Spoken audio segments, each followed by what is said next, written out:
अस्सलामुअलैकुम dare customers, आज आपके लिए लाए हैं लॉन पे बहुत ही प्यारा आइटम। आप पीस चेक करें, सारे एक से एक आइटम है, खूबसूरत आइटम है, डोरिया लॉन के ऊपर है।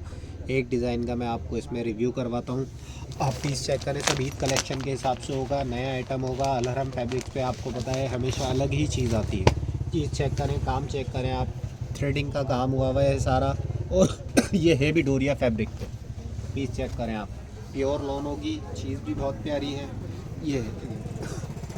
ये इसका फ्रंट आएगा, सिंगल थ्रेडिंग का काम है, डोरिया फैब्रिक पे है। ये सब धागाकारी के नाम से आता है, चीज़ भी बहुत प्यारी होगी। ये इसका बैक है, डोरिया फैब्रिक पे ही प्लेन ट्राउज़र होगा। और इसका दुपट्टा देखें, बिल्कुल चेंज आइटम दिया है, जैकार्ड का इसके साथ दुपट्टा दिया है। खूबसूरत आइटम है, बहुत प्यारी चीज़ है। और दुपट्टे भी फुल बड़े दुपट्टे होंगे, 4 साइड पल्लू स्टाइल का दुपट्टा दिया हुआ है। काइंडली विजिट करें Alharam fabric, shop number 13 Ayesha park, unit number 8, Latifabad, Hyderabad.